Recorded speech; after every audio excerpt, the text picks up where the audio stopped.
we saw like 40% accuracy improvements. The past 2 years since I started, we're doing 5 times the volume already. Our team has only grown in the warehouse by 2 people. It was brought in by the ops director a few years back when they realized, the company had been very manual, spreadsheet-based company in business and operation, and they were going to need to pivot for efficiency gains. Maintaining an operation on spreadsheets, especially, at the time at a $50 million revenue, now a $100 million revenue company, was just crazy talk. It was a miracle that lasted as long as they did with such minimal technology. So I was brought on specifically because I had experience in onboarding ERPs in the past, and working with onboarding teams. Worked with a Manhattan scale implementation, worked with a JD Edwards E1 implementation. So kind of was brought in to help bridge that gap, figure out what the company actually needed. It didn't have any, no one had really had experience with either WMS or ERP. So it was really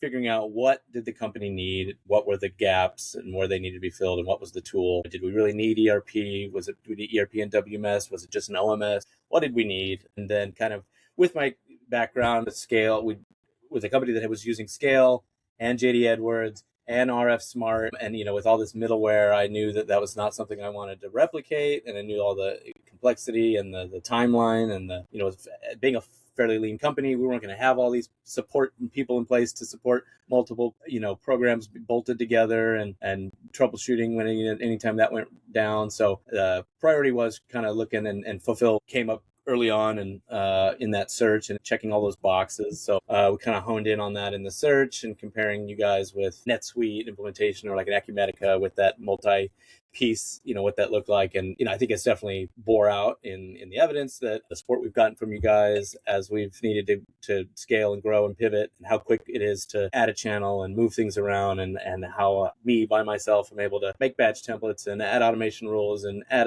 a new channel in without having to loop in 4 different support teams and open tickets all over the place and put in a change ticket and change notice and take 6 months to get all this stuff to work. We had, no like inventory system to start. I think no way to tell where things were other than a clipboard and a spreadsheet and going out into the warehouse and saying, well, this thing's on that shelf place. So having bin level inventory was a necessity, was a must, right, for in our WMS.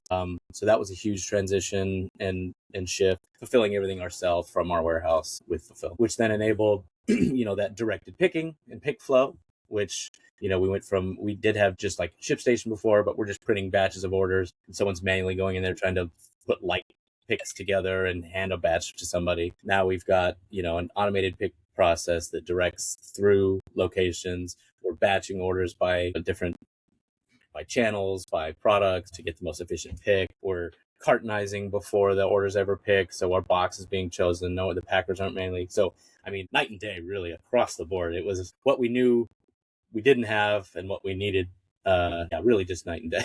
Right off the bat, we saw just from like an accuracy standpoint on pick accuracy, because it was, like I said, it was hard to have metrics beforehand of what we could measure the before. But some of the things that we were tracking beforehand, we were getting X amount of orders come back or complaints due to a wrong item or a double item or a missing item. Errors in the pick flow have almost been completely eliminated. So that was just right off the bat. Then speed. So efficiency and speed. Now our volume we've been lucky that we're a very, very fast growing company. The amount of the volume, that SLA, right? Time from when the order comes in to when we are getting that order picked we have that 4-hour hold in shop that when an order comes in, and most of the time we're bypassing it. We're pulling that hold off. Whereas before we were printing orders, we'd had to pre-print orders to kind of, do the fudge, get the tracking number out there, but we weren't actually picking that order until 3 days later, and not even being able to tell CS which of those orders is in this stack sitting on a desk somewhere waiting to be picked and says it's shipped but hasn't actually shipped yet. The accuracy, the efficiency, the numbers are absolutely insane. We would have absolutely failed had we just stayed with what we were doing, or the team would have grown, with the volume, and we would have been that less efficient. From like an accounting standpoint and inventory level standpoint, having bin level inventory and having cycle counts and running, an active cycle count versus before we were doing like a monthly manual full inventory, ton of time being saved there. Now on a monthly close, inventory is within 1 to 2%, whereas before it was off by 10% variance every month. Previously, we had no way to process the EDI files other than just manually doing an export, importing a CSV into ShipStation, generating all these labels, exporting the tracking info, and then re-importing that back up into, Rhythm or Commerce Hub, into Costco systems, because we had no way to process EDI docs. Now with Fulfil, the EDI docs are all getting processed. It's all automated, turns into a sales order. A sales order turns into a customer shipment. We have an employee, an ops associate employee, whose job was part of every morning was that Costco task. And then multiple times throughout the day, that employee probably spent 10 hours a week on just manually moving files around from one system to another and ensuring everything, every tracking number got manually updated, pasted in where it needed to be, in following all the way through between ShipStation back to Commerce Hub or Rhythm. We list a specific bundle that's a Costco only bundle on their website. So having that kit on the fly, it's that order comes in as an EDI. We map it to it comes in as one line. We map it to the 2 lines that are actually in that bundle. That gets blown out. Everything gets taken care of. The pick, the mapping of the carrier, beautiful night and day difference between what we were doing before and what we're doing now. Just completely automated. Batching templates to keep them separate, that, automation rules to apply the right carriers. We were having to manually make sure we were getting those right carriers, because they come in, we have to use Costco's dropship account. We have to use their UPS account. We've got to map it to the exact code that came in. That's all automated now. It was a manual process before. But and then building on that, built on the fly kits, that's been huge for us. We do have a lot of built on the fly kits in our Shopify store, our main store. They do kind of change a lot, where I'm just adding some yesterday. We had the sales team come up with, hey, we've got this event in New York this weekend we're running. We need a bunch of new kits that we're going to want to run on the POS. Can we add these in? Sure. It's just a matter of, we've already got the SKUs in there, map it to the listing in shop, done deal. I mean, it takes me no time. Those orders are going to be automated. These were just came in from the sales team, on a Thursday for an event on a Friday, and it's done. Our growth plans and goals, everything is around retail, trying to expand or actually gain any retail presence. So Costco, we've been we're a great partner and customer of theirs. With them, that channel has only been growing year over year.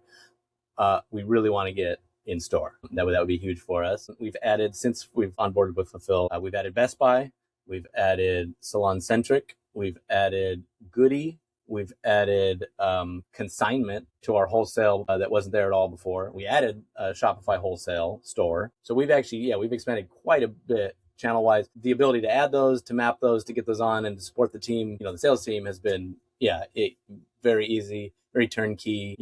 Everything's there. That if you don't know how to do it, that jump in the documentation real quick.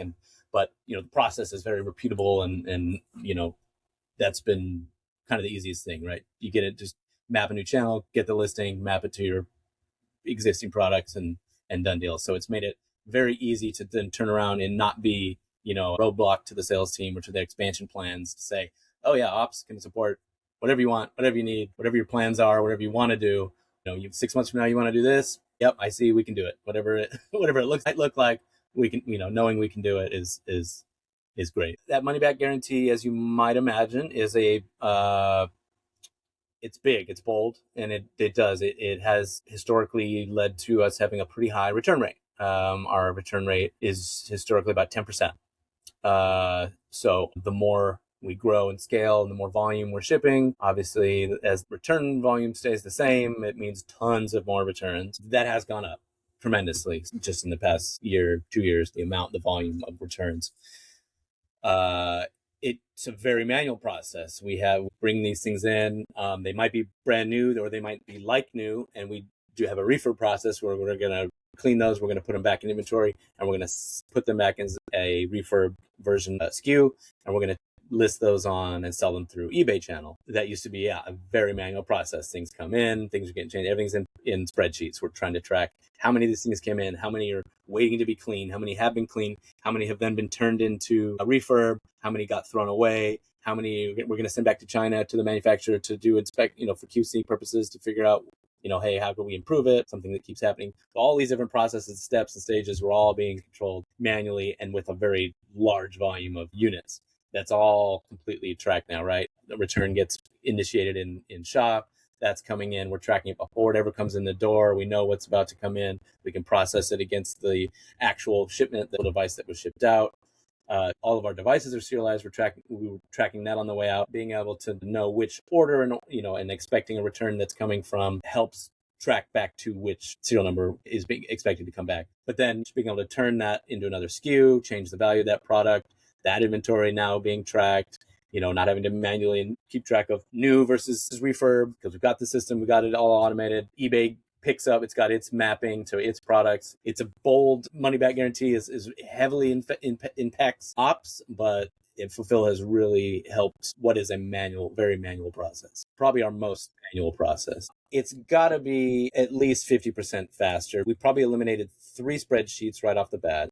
We eliminated a whole lookup step and a reach out to a second, where one team member had to reach out to another team member step, a whole communication stop and wait process. We're doing 3 times as many returns as we were doing a year ago, and we've still got the same 2 employees doing them. Having ASA first, merchant success manager has been great. Having someone to check in with, or someone that's checking in on how the multiple steps and processes are going is been really helpful. Obviously, it's less needed now the further we get away from implementation, but certainly those first 6 months, 8 months have been really helpful. But then definitely that first post-launch I think it was at like the 6-month mark visit that her and the team came and did. That visit really helped it because it kickstarted both some of the changes with automation rules, batching templates, and cartonization changes that really unlocked a lot more efficiencies that we didn't have going kind of the first 6 months of with Fulfil. The support's been great. The merchant success manager having the on-site visit was really great. Really looking forward and hoping for another one in the future. Because I think just kind of having the team come and see it and touch it and feel it and walk through it, even if you can look and see our configurations and look and see all of our rules and how everything's kind of set up. We're working with you guys. I'm not working with a implementation team, right? If I go with a NetSuite, or if I go with a whatever, I'm working with a third-party implementation contractor who's maybe officially licensed or maybe not to implement that software package. And then I'm signing support contracts with these multiple third parties. Maybe if I'm needed a WMS and an ERP, I'd be contacting multiple teams. So it's been really nice having it all through you guys, right? From the beginning, from when it was from sales to then implementation, and then post with support, having it all under one roof, all with the same team, all same faces throughout that whole process has been different than what I experienced in the past. Instead of one team passing on to the next team, kind of baton style. It's been nice to just kind of keep that baton passing between all in the same roof, which I think is at least different than what I've experienced in the past. And I think that's been a big, very helpful and key difference maker with you guys, or at least in my experience in the past. The coolest thing you guys got going right now, the MCP Claude connections, or the LLM connections, enabling the micro apps and kind of letting us build on and read and write data directly from our instances has been pretty awesome. Us being able to just go in and change and add functionality to the system on the fly. This whole LLM micro app has been really cool and very enabled a lot of awesome things that we're just starting to build.